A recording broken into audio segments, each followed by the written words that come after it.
For almost 400 years, the world believed that Solomon's temple was untouchable, that God himself would never allow a torch to come near it. But they were wrong. On the ninth day of the month of Ab, in the year 586 before Christ, the most important structure in the Middle East came down. Solomon's temple, which had stood for nearly 400 years as the political and religious center of Judah, was deliberately set on fire. But this was no accident and no surprise attack. It was the final result of a disastrous political gamble made by a man who thought he could deceive the greatest military superpower of the time. But before the walls fell and the temple burned, something far worse happened inside Jerusalem. A siege so brutal, it made mothers, known for their compassion, commit acts most of us prefer not to imagine in order to survive the starvation. To understand how we got to the fire, we need to go back 10 years in time. King Zedekiah was sitting on the throne of Jerusalem, but he wasn't a free king. He was a vassal. He was placed in power by Nebuchadnezzar himself, the emperor of Babylon, with a single function: keep the region stable and pay heavy tributes in gold and silver every year.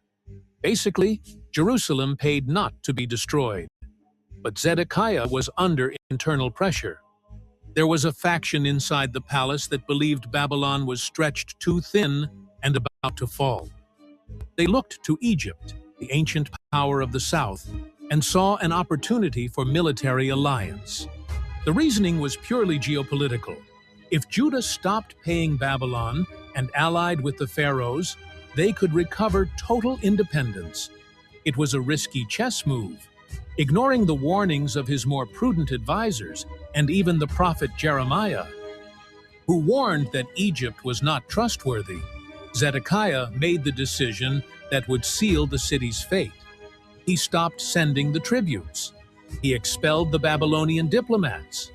In practice, he declared war. Nebuchadnezzar's response was not diplomatic. He didn't send messengers to renegotiate. He mobilized the entire imperial army. It wasn't just a punitive troop. It was an invasion force designed to wipe cities off the map. When the watchmen in Jerusalem's towers looked north, they didn't see a negotiation coming. They saw the dust of thousands of soldiers, horses, and siege machines coming to suffocate the city to death. Zedekiah's gamble had failed, and the price would be paid in blood. Zedekiah's gamble had failed, and the price would be paid in blood. But when the Babylonians reached the gates, they did something strange. They didn't attack. Instead of launching arrows, Nebuchadnezzar initiated a much crueler and slower strategy, one that would turn Jerusalem into a graveyard before they even entered the city. Many expected the Babylonians' arrival to be marked by an immediate rain of arrows and gate invasions, like we see in movies. But Nebuchadnezzar was too experienced a general to waste his men against Jerusalem's formidable walls right away. He knew the city sat atop mountains and was protected by steep valleys.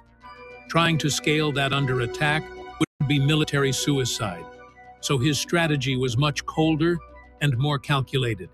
He didn't try to get in. He made sure nothing else got in. In the year 588 before Christ, the imperial armies completely surrounded the city. They built what we call a circumvallation wall. Basically, the invaders erected their own barriers around Jerusalem, creating a giant cage. The message was clear. No one leaves, and more importantly, no food enters. Babylon's war machine didn't just use swords, it used hunger as its main weapon. For those inside, the terror changed form. At first, there were stockpiles, cisterns with water, and a false sense of security. The walls seemed impenetrable, but days turned into weeks, and weeks turned into months. We're not talking about a short siege. This suffocation operation lasted 30 months.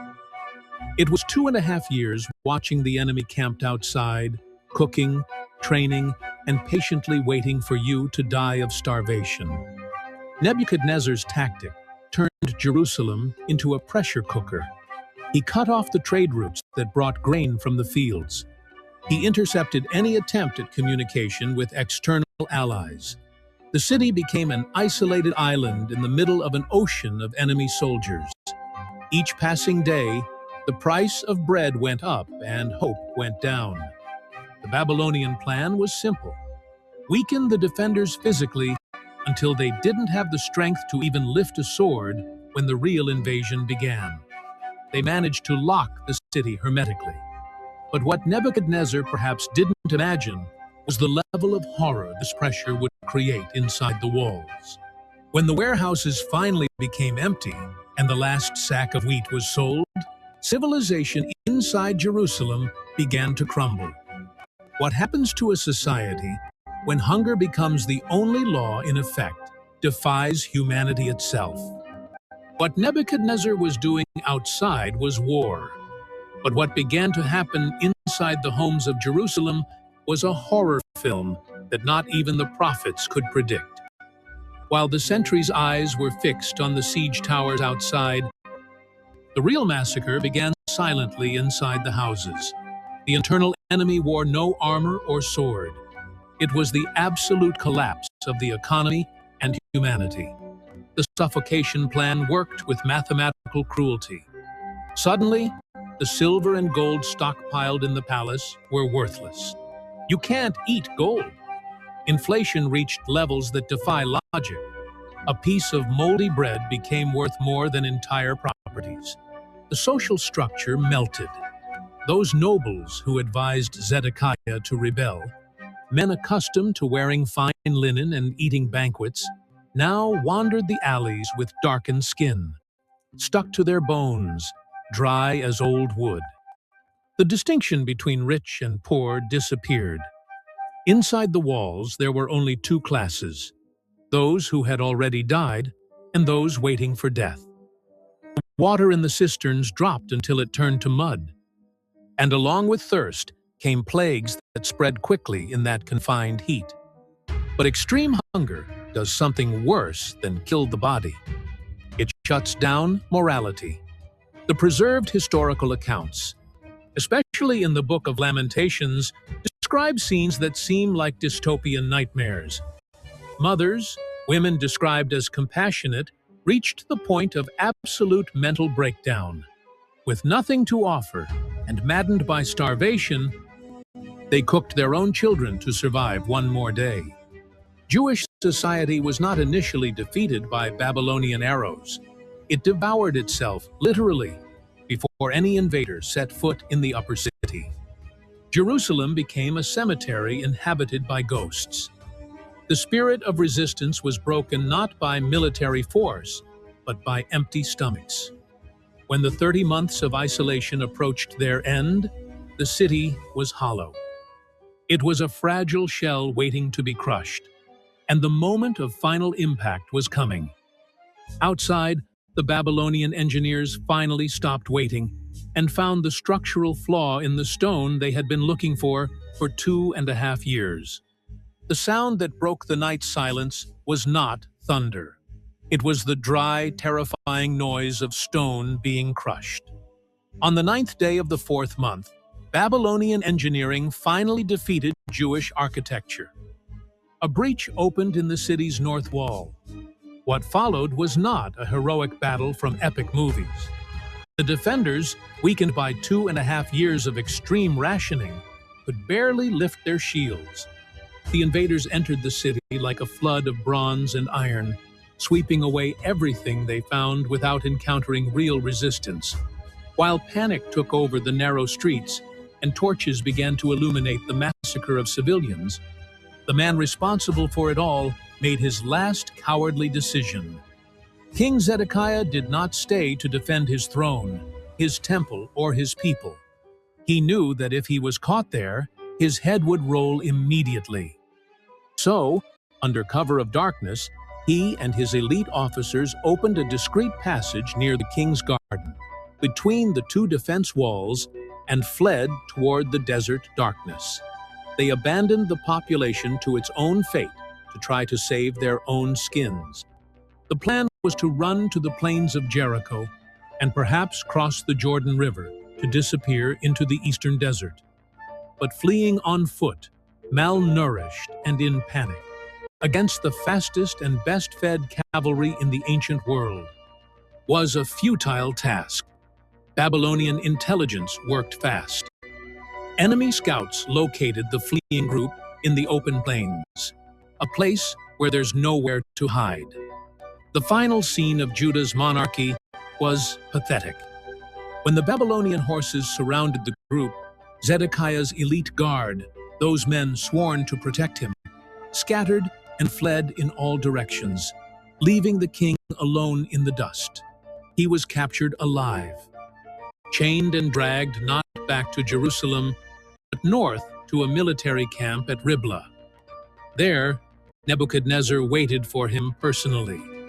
Zedekiah perhaps thought he would just be executed or imprisoned. But he was about to discover that betraying an emperor has a much higher and more creative price than simple death. Zedekiah probably expected death. It was the standard for rebel kings. But Nebuchadnezzar didn't just want to kill him.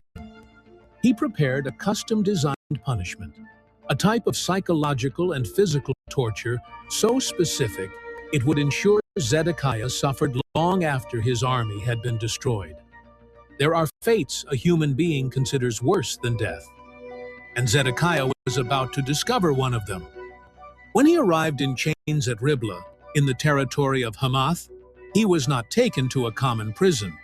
He was dragged to Nebuchadnezzar's field headquarters. There, the emperor was not just a judge, he was a betrayed creditor collecting a blood debt. The atmosphere in that military court was heavy, full of Babylonian generals who saw the king of Judah not as a monarch, but as a rebel vassal who needed to be made an example of so that no other kingdom would dare to raise its head. The punishment designed for him was of calculated psychological cruelty. Nebuchadnezzar ordered Zedekiah's sons to be brought. They were young princes, the future of the royal lineage. In front of the father, unable to move because of the bronze shackles, the boys were executed one by one. The intention was not just to cause pain, but to erase the dynasty before the eyes of the one who fathered it. But the real horror came seconds later. As soon as the last body fell to the ground, the executioners advanced on Zedekiah. They didn't kill him. They gouged out his eyes. The Babylonian logic was sadistic. The last image Zedekiah's brain would register and repeat for eternity in the darkness would be the death of his sons. He was left alive, blind and broken, to be taken as a living trophy to Babylon, where he would die in prison years later, haunted by that single visual memory. But the judgment didn't stop with the royal family. Imperial strategy required that Jerusalem be left headless to never rebel again. Nebuzaradan, the captain of the guard, began a systematic purge. He captured Sariah, the high priest, and Zephaniah, the temple's second in command, along with counselors and military officers who were still alive. They were not exiled. They were taken to Riblah and summarily executed. The religious and political elite that sustained the nation was beheaded in a single move. If you believe that divine justice is sovereign over the history of nations, comment